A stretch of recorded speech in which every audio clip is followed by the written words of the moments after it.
al doctor Leopoldo Flores Romo, profesor investigador del CINVESTAB y miembro del Sistema Nacional de Investigadores nivel 3, el cual nos dará su opinión acerca de algunos tópicos sobre influenza. Buenos días, doctor. Buenos días.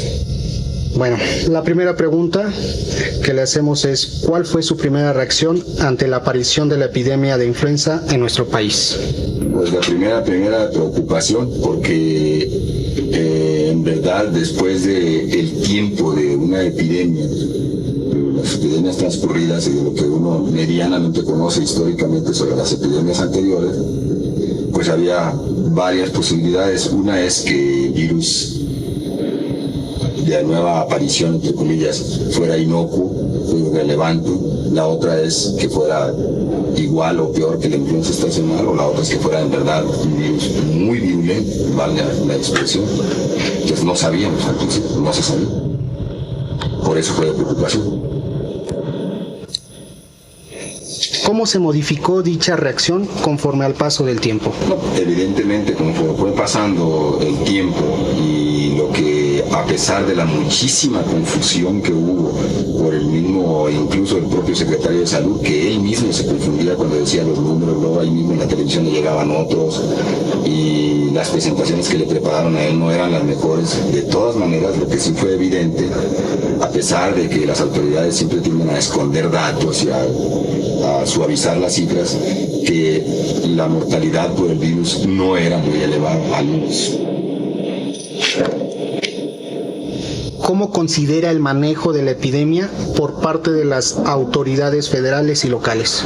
Bueno, yo creo que evidentemente ante el desconocimiento inicial, no nada más aquí, también en Estados Unidos, en Canadá y en otros lados, el desconocimiento inicial de qué tanta era la virulencia del nuevo agente causal, pues las medidas, como aunque se tomaron así, en ese momento fueron las apropiadas, quizá muy pronto fueron las apropiadas. Lo que pasa es que conforme pasó el tiempo, evidentemente, y en retrospectiva, quizá mucha gente puede argumentar que fueron exageradas por el impacto tan enorme que tuvo en la economía. Entonces, yo tengo muchos años viviendo en la Ciudad de México y pocas veces había visto la Ciudad de México tan paralizada, tan desolada prácticamente.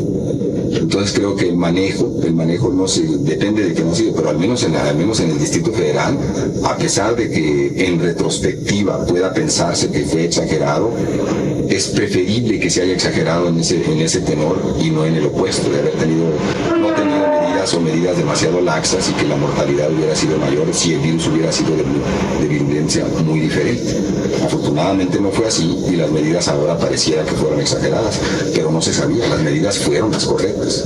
Tuvo que haber sido así, afortunadamente, y se requiere pues muchísima entereza desde todos los puntos de vista, sobre todo el político, para enfrentar, o sea, echarse sobre las espaldas una medida de ese tipo en una ciudad como la Ciudad de México. ¿Qué tanto se está politizando la ahora pandemia en nuestro país y en el mundo? Bueno, se politizó en México, y evidentemente por las circunstancias muy peculiares que tiene México, todo es politizable. Y la influenza, como llegó, evidentemente iba a ser politizable. Entonces hay diferentes ángulos de verlo. Por ejemplo, vuelvo a insistir, pudo retrospectivamente ser muy criticable la medida que se adoptó el gobierno del Distrito Federal para paralizar muchas de las actividades en escuelas, en templos, en muchos lugares, pero como no se sabía, yo creo que fue lo correcto, aunque después pareciera que fue exagerado.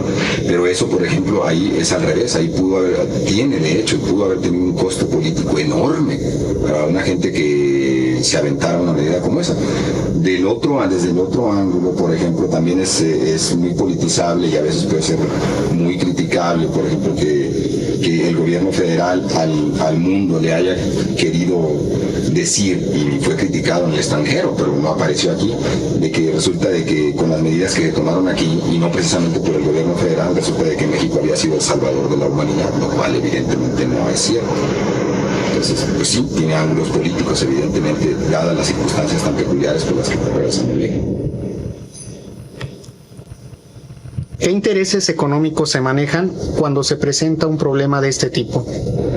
Bueno, un aspecto, por ejemplo, es que como el virus era un virus virus, entre comillas, nuevo, es decir, un mutante de las cepas que habían aparecido en epidemias o pandemias anteriores, evidentemente, y como el mundo ha cambiado también, y se supone que globalmente estamos más clase medializados, lo cual probablemente no es cierto. ¿Cuál es su opinión acerca de los intereses económicos que se puedan manejar cuando se presenta un problema de este tipo? Bueno, una cosa importante es que se supone que con la globalización las clases más paupérrimas en diferentes partes del mundo iban a tener acceso a muchas otras cosas, incluyendo mejores ingresos y salarios, lo cual evidentemente no ha sido cierto en muchas partes del mundo, ha ocurrido al revés. Pero bueno, independientemente de eso, lo que sí es cierto es que el hecho de que apareciera una nueva mutante y que parecía no ser tan letal como en otras temidas también azotes de influenza del pasado, entonces esto abre ahora las oportunidades mercadotécnicas para varias empresas biofarmacéuticas en diferentes partes del mundo, no nada más en Norteamérica, sino en Asia y en otros lugares, para que pudieran evidentemente lanzarse a querer hacer una vacuna. Sobre todo, insisto, a sabiendas ya con un poco de tiempo de cómo se desarrolló el ataque de este nuevo virus, de que no era tan letal. Eso presentaba la oportunidad desde el punto de vista farmacéutico de poder elaborar quizá una vacuna, y eso representa evidentemente por ejemplo, para países que en teoría pueden tener una gran clase media, como México, como otros países de América del Sur y otros países de otros lados del mundo que podrían ser blancos potenciales, pues abre un mercado impresionante. Entonces sí hay intereses económicos muy grandes, y sobre todo, por ejemplo, dicho sea de paso, en países que de manera, pues muy, para decirlo llanamente, estúpidamente han desmantelado los institutos o los lugares donde se producían vacunas. Incluso ustedes recordarán que Bill Clinton cuando estaba Bill Clinton en los Estados Unidos, llegó a poner precisamente como aliciente o como con picor comparativo, llegó a decir a Estados Unidos que cómo era posible que México tuviera mejor programa de vacunación que los Estados Unidos debían de llegar a los programas que tenía al alcance de vacunación en México, pero eran los tiempos en que en México se producían las vacunas, lo cual no es el caso ahora. Es prácticamente el desmantelamiento desde varios ángulos, porque no hay financiamiento, porque no se invierte, porque no hay mantenimiento, etcétera, etcétera, a las instituciones que se dedicaban a hacer eso. Pero sí presenta una oportunidad económica impresionante para los países que tienen empresas farmacéuticas. Pues hablamos. ¿Qué nos puede comentar desde el punto de vista de la inmunología acerca de la influenza? No, pues es muy interesante y hay datos muy nuevos. Incluso, curiosamente, aquí en el laboratorio tenemos discusiones sobre tópicos interesantes de inmunología, y curiosamente creo que como medio año antes de que supiéramos que apareció esta epidemia nueva, habíamos discutido un artículo que llamó muchísimo la atención. Salió primero, yo lo pesqué primero por noticias de la BBC, y es un artículo publicado en una de las revistas más prestigiosas de ciencia, que es Nature. Ahorita ya tiene el artículo aproximadamente un año, pero salió antes de la epidemia. Y lo discutimos aquí nosotros sin saber, entonces estábamos suficientemente frescos sensibilizados un poco nada más en algo de la inmunología. Lo interesante es esto, que aportó datos desde varios puntos de vista, no necesariamente relacionados con la influenza, pero sí con la respuesta inmune, que son muy interesantes de considerar.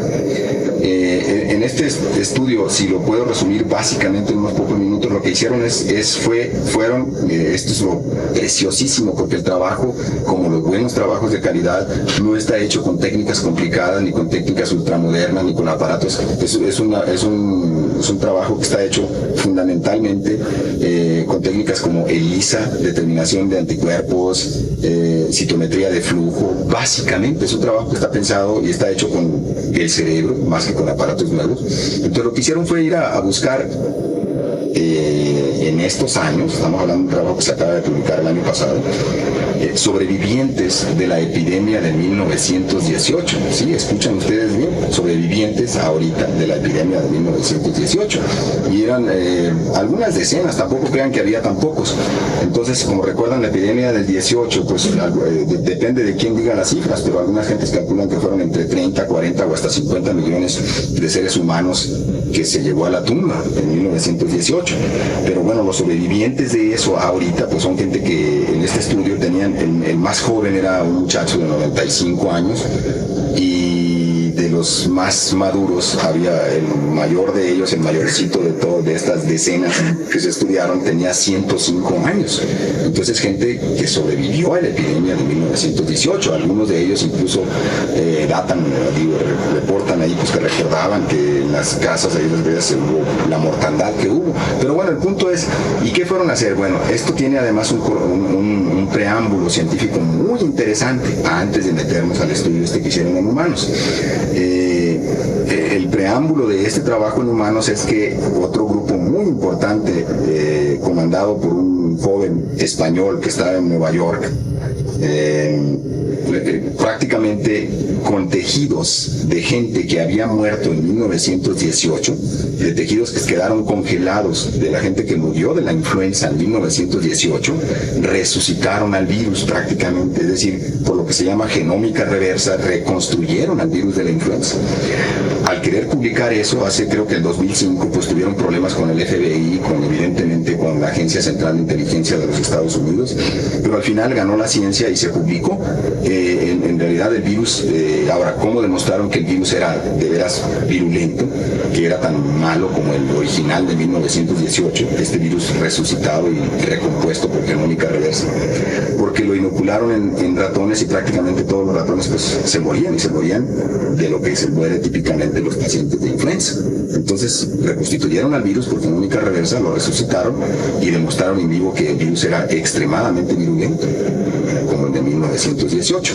Ese es el preámbulo. ¿Qué hicieron el trabajo reciente del año pasado en humanos? Lo que hicieron fueron a buscar si estos sobrevivientes de la epidemia de 1918 su sistema inmune reconocía a ese virus resucitado de 1918.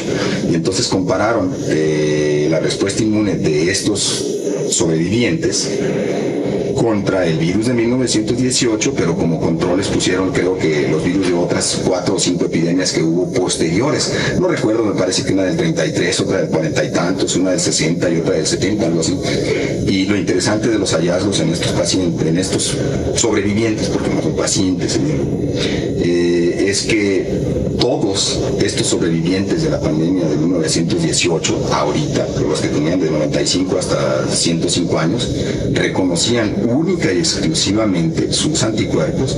Tenía el primer descubrimiento impresionante, tenían anticuerpos circulantes contra el virus de 1918.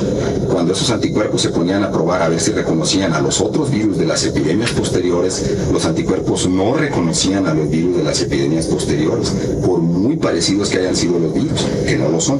El único que presentaba un cruce, creo que era un virus que atacó a los puercos, me parece que el 50 o algo así, no recuerdo exactamente, pero con ese había un cruce mínimo de los anticuerpos. Pero los anticuerpos de estos sobrevivientes parecía que única y exclusivamente reconocían al virus de 1918. Entonces eso ya es interesante, porque imagínense ustedes, no hay anticuerpo que dure 100 años. Entonces estos sujetos 100 años después tenían los anticuerpos que reconocían al virus de 1918. Eso plantea problemas conceptuales no necesariamente ligados con la influenza. Lo primero que es maravillarse porque la respuesta inmune pues está viva 10 décadas después. El problema es explicarse cómo, porque una molécula como los anticuerpos son de vida que no son largos, no duran 100 años. Entonces eso plantea un problema importante. ¿Quién mantiene los anticuerpos? Una explicación puede ser que hay exposición al virus otra vez de 1918, pero como sabemos, al igual que el virus de la viruela, que no circula desde el 77 o 79 más o menos en el mundo, mundo, fue erradicado prácticamente con la vacuna, el de la viruela. Lo que pasó aparentemente con el 18 es que también desapareció, prácticamente no hay circulación del virus de 1918. Circulan otros virus, pero del 18 no. Entonces, ¿cómo se mantiene? No era por exposición, pudiera ser por reacción cruzada, pero ya vimos que los anticuerpos de estos sujetos, eso es lo bonito del trabajo, no cruzan con otros virus. Entonces solamente reconocen al del 18. Eso plantea un problema muy difícil de resolver desde el punto de vista científico. ¿Cómo es que se mantiene la memoria de anticuerpos por 10 décadas? Por otro lado, nos dice que la respuesta es preciosa, es casi divina, ¿no? Si los creyentes, o sea, de que se mantiene 10 décadas después. Si está el antígeno o no, quién sabe, pero se mantiene. Ahora, eso plantea otras dos posibilidades. O son los linfocitos de memoria, que no sabemos cuánto duran. Alguna gente argumenta con evidencias experimentales que pueden ser 20 o 30 años. Otra gente argumenta que son de vida corta y que se necesita estar exponiendo al antígeno. La otra posibilidad para explicar, porque no pueden ser los anticuerpos sobrevivientes de 10 décadas, los anticuerpos se metabolizan y desaparecen antes. La otra posibilidad es que sean las células plasmáticas, pero no sabemos tampoco, se desconoce muchísimo más de las células plasmáticas que lo que se conoce del linfocito. Entonces, tenemos esas dos posibilidades que tenemos que analizar. ¿Son linfocitos B de memoria o son células plasmáticas de larga vida? Y eso no lo sabemos todavía, pero lo impresionante es que esos anticuerpos están ahí. Ahora ustedes pueden preguntar, seguramente les surgió la duda, ¿y sirven esos anticuerpos? ¿Y cómo creen que se resolvió? Entonces tomaron los anticuerpos de estos sujetos y lo hicieron, o sea, como ya sabían que ese virus era muy virulento y letal en los ratones, prácticamente no son, 0 ratones sobreviven cuando se les inocula el virus. Entonces lo que hicieron fue inocularles inocular los anticuerpos de estos sujetos e inocular el virus. Y adivinen qué, prácticamente todos los animales que son inoculados con anticuerpos de estos sobrevivientes y que se les inocula el virus son rescatados. Hay 0 mortalidad, lo cual es impresionante otra vez. Entonces es un trabajo precioso que redondea todo. Por eso salió en hecho. ¿Cuál es su opinión acerca de la investigación que se genera aquí en México sobre la influenza? Pues primero preguntaría cuál investigación sobre la influenza. En realidad no hay investigación sobre la influenza. Tenemos investigadores muy buenos en diferentes ángulos que podrían haber participado, pero yo no los vi. Digo, tampoco veo la televisión, pero sé que aparecieron de repente, lo cual es muy criticable, gente que se convirtieron expertas en el virus y salían hablando barbaridades y media, ¿no? De repente, lo que yo sí no recuerdo haber visto, porque tampoco lo veo, pues, que hubieran salido, eran epidemiólogos, sobre todo epidemiólogos que podemos considerar epidemiólogos de epidemias, pues, ¿sí? Que no es lo mismo que epidemiología en general, comportamiento para una pandemia como la que estaba ocurriendo, pero todo el mundo se convirtió en experto y salía en la radio, en la televisión, hasta psiquiatras oí que hablaban sobre esto, ¿no? Pero bueno, el punto es, investigación sobre esto, pues en realidad no había, y en realidad tampoco creo que haya sido lo correcto. Por ejemplo, no voy a decir cómo, pero que hubo de repente, a sabiendas de que en México carecemos de muchos fondos para investigación y de que muchos de los investigadores, pues no es que sino acomodan una investigación para ver cómo obtiene algo de dinero. Nosotros, por ejemplo, no es que nos importen mucho las infecciones, pero tenemos que acomodar algunas infecciones para en realidad estudiar mecanismos básicos de la respuesta inmune. Y bueno, infecciones, pero bueno, una de las cosas que salió, creo que como a las 2 semanas que cuando estaba en plena contingencia, resulta de que aparecen solicitudes para que se metan proyectos para trabajar ya con este virus. Lo cual me pareció una barbaridad, un escándalo desde varios puntos de vista ético, científico y todo, porque imagínense, todavía en ese periodo no sabíamos qué tan virulento era el virus y qué tan letal estaba haciendo en la población. Primero porque las cifras no eran claras ni siquiera para el secretario de Salud. Nosotros no sabíamos exactamente qué tanta gente se estaba muriendo, aunque algunos colegas médicos decían que era mucho más de lo que se estaba diciendo, pero aún así, o sea, como digamos, algunas instituciones se atrevieron a proponer, y todavía están, o sea, dinero para hacer investigación con este virus. O sea, ¿quién lo iba a aislar? ¿En qué campanas de seguridad nivel T3 o superior se iban a manejar? Lo cual me parece una barbaridad, pero bueno, ahí está gente que quiso entrarle. No digo que simplemente por el dinero, sino por otras, eso es sociología de la ciencia, porque querían quizá ser considerados, salir en la televisión, ser escuchados en la radio, etcétera, etcétera, lo cual no necesariamente tiene que ver y está ligado con una ética estrictamente científica. Entonces, a mí me pareció muy criticado, y todavía lo es, porque hay algunas gentes que con esos dineros que se dieron, pues están haciendo proyectos. Lo otro que me parece muy criticable, yo trabajé en 2 compañías farmacéuticas en el extranjero, siempre hice inmunología básica, pero trabajé en 2 compañías farmacéuticas, sé lo que son las compañías farmacéuticas. Entonces, de repente, por ejemplo, es absurdo que ahora colegas se deslumbren con $1,000,000 o 500,000 pesos para supuestamente obtener una vacuna contra este virus. ¿Ustedes creen que la van a obtener con un dinero de 500,000 pesos o con un dinero de $1,000,000, $100,000, digamos, al cambio de 10? Pues es absurdo, evidentemente que no lo están haciendo ni las compañías farmacéuticas que tienen millones de dólares invertidos. Pues, ¿de dónde se deslumbran? ¿De dónde, les pasó que efectivamente en medio año, en 3 meses o en 4 van a generar una vacuna? Se quieren hacer famosos para salir en la televisión aquí, pero eso es absurdo. Desde el punto de vista ético y estrictamente científico, es una barbaridad, pero bueno. ¿Cuál es su opinión o qué le sugiere, otra vez, qué le sugiere a los estudiantes ante una problemática de este tipo? Bueno, yo creo que en lo que yo he intentado comentar ante ustedes es evidente lo que yo recomendaría, ¿no? Son cosas muy abstractas, muy generales, pero son completamente aplicables. Lo primero es evidentemente recurrir a los criterios estrictamente científicos. Vuelvo a insistir, como no sabíamos cómo era la letalidad de este virus, pues lo primero era que teníamos que primero tenerle temor. Ya los últimos premios Lasker, que son los premios Nobel gringos prácticamente, Stanley Falco, que es una gente que tiene más de prácticamente medio siglo estudiando microbiología, hay una en su ponencia, cuando le dieron el premio Lasker, él dice, que así se llama el título, los microbios son más inteligentes que lo que uno se imagina. Entonces, primero, pues tener por lo menos respeto y temor y actuar de manera científica, ¿no? Porque no se puede tampoco, recuerdan ustedes todos los mitos que hubo en los cafés, en la televisión, ¿no? De que el virus se lo había inventado Calderón, de que eran mentiras, de que era no sé qué cuento del TRD, entre una bola de barbaridades inauditas que son parte de la psicopatología de cualquier pueblo, incluyendo el nuestro, ¿no? Entonces, lo primero, pues, es recurrir a los criterios científicos, simplemente como médico o como persona. La otra es que trabajar con los criterios como trabajan en la práctica clínica, pues con todo lo de rigor, ¿no? Yo no se lo voy a repetir porque todo el mundo salía diciendo lo mismo: hay que lavarse las manos, hay que hacer esto, toda bola de barbaridades, pero bueno, evidentemente que esas cosas tienen que tomarse en cuenta. Pero lo otro es también, vuelvo a insistir, recurrir digamos, a los criterios de objetividad científica. Perdón por reiterarlo, pero una de las cosas que a mí me parece una barbaridad es que de repente saliera gente anunciando que se podía que iban a trabajar y que iban a hacer una vacuna. Evidentemente, si ustedes se sitúan objetivamente en lo que es el contexto mundial y nacional y todo, pues es un absurdo. No digo que no se pueda hacer, pero no en las circunstancias actuales, y menos trabajar con